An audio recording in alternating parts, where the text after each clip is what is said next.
عامر خان سے میری ملاقات ہوئی، میں نے اس کو کوئی دین کی بات نہیں کی، صرف محبت تھی. اب تک اس کے میسج آتے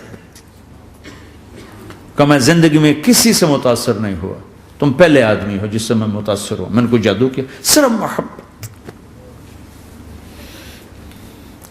لوگوں کو محبت دو، قریب ہوں گے. میں جب گیا بڑی مشکل سے اللہ نے، ملاقات کا کوئی راستہ ہی نہیں تھا، وہ مجھے نہیں جانتا تھا، میں اسے نہیں جانتا تھا، تو کوئی موقع نہیں مل رہا تھا ملاقات کا. تو اللہ نے شاہد آفریدی کو بھیج دیا. شاہد آفریدی اس کی دوستی تھی، ہمارا جو کرکٹر ہے. میں نے اس سے فون پر کہا یار میری ملاقات تو کروا. اس نے ملاقات کروائی. تو اس نے مجھے کہا آدھا گھنٹہ ہے، آدھا گھنٹہ. جب میں پہنچا میکسیمم پونا گھنٹہ. میں کہا ٹھیک. میں گیا تو وہ سہما ہوا چہرہ کہ بھئی مولانا آ گیا، پتہ نہیں کیا کہیں گے، بھئی یہ تو کیا کر رہا ہے، تو حرام کر رہا ہے، ناچ رہا ہے، گا رہا ہے، توبہ کر، ابھی تیرے لیے دوزخ کا فیصلہ ہو جائے. پتہ نہیں کیا ہوا، وہ ڈرا ہوا سہما ہوا تھا. تو میرا ایک دور کالج لائف تھا. میرے اللہ نے مجھے ہدایت دی اور میں 3 دن کے لیے میں اس دوست کو، اس کی نسلوں کو دعائیں دیتا ہوں جو مجھے زبردستی پکڑ کے لے گیا. نہ میرا تبلیغ سے کوئی تعلق، نہ واسطہ، نہ میں کوئی ان سے متاثر. ایک لڑکا تھا، بنگالی تھا، گشت کرتا تھا، لیکن میں اس سے ذرا متاثر نہیں ہوا. میرا دوست متاثر ہو گیا تھا، تو میں تو ان کے قریب سے نہیں گزرتا تھا. تو وہ اور میں اسکول میں اکٹھے آ رہے تھے، کالج میں اکٹھے آ رہے تھے.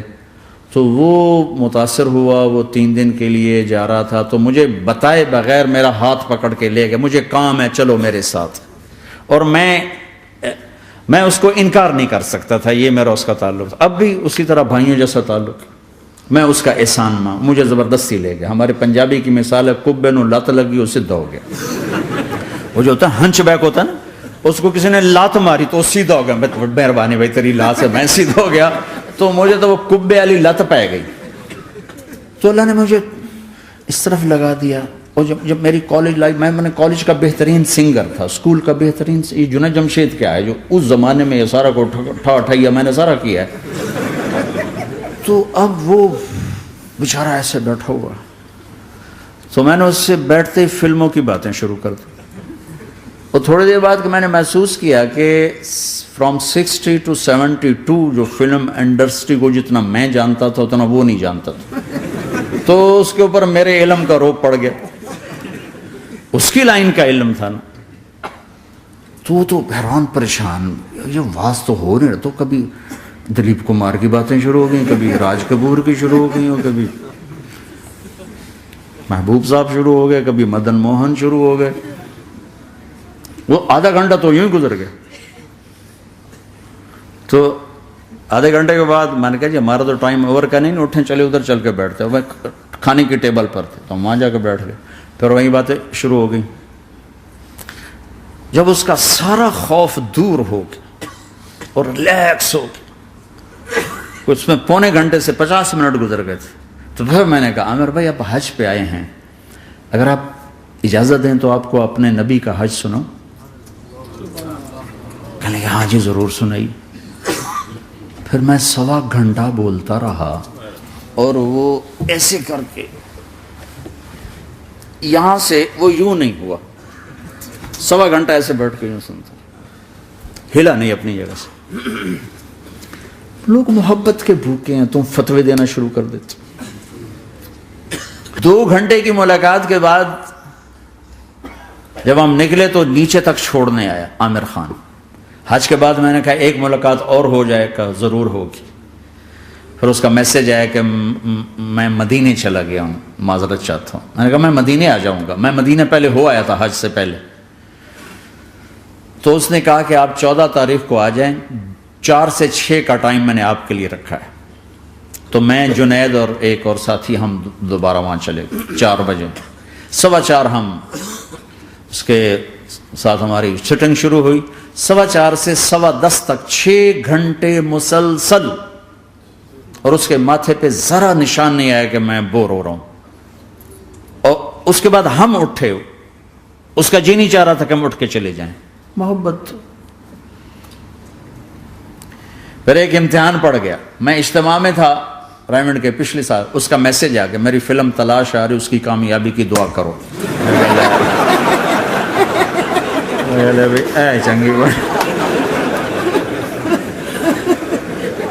میں نے کہا اب کیا کروں؟ جواب دینا بھی ضروری، دعا بھی نہیں ہو سکتی، کیا کروں؟ تو جب وہ میسج آیا تو میرے سامنے کوئی 10-12 علماء بیٹھے تھے. میں نے کہا بھائی یہ میسج ہے، اس کا جواب. کہا جی یہ ہمارا فیلڈ نہیں تمہارا ہے، تو ہی جواب دے.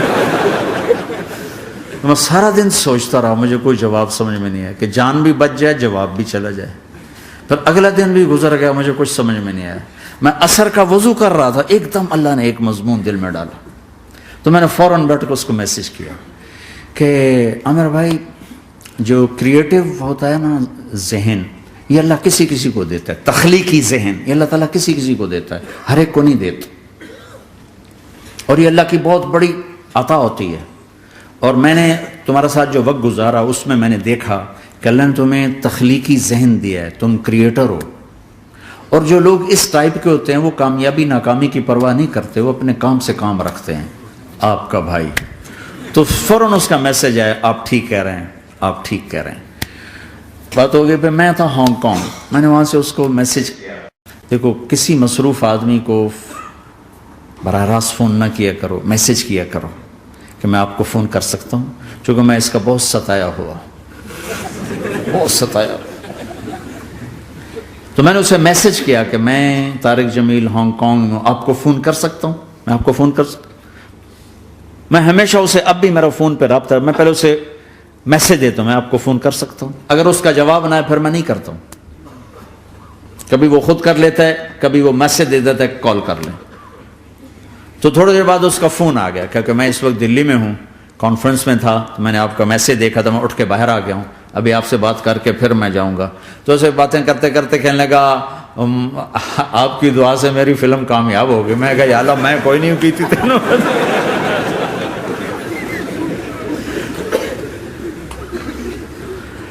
بھائیو محبتیں بانٹو، نفرتیں تو پہلے ہی بہت پھیل چکی.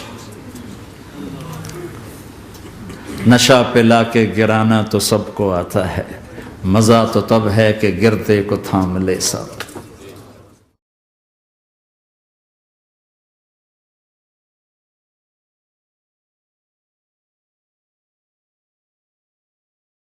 لا الہ الا اللہ محمد رسول اللہ علیہ صلاة اللہ وآلہ والأحبہ. لا الہ الا اللہ محمد رسول اللہ علیہ صلاة اللہ وآلہ والأحبہ.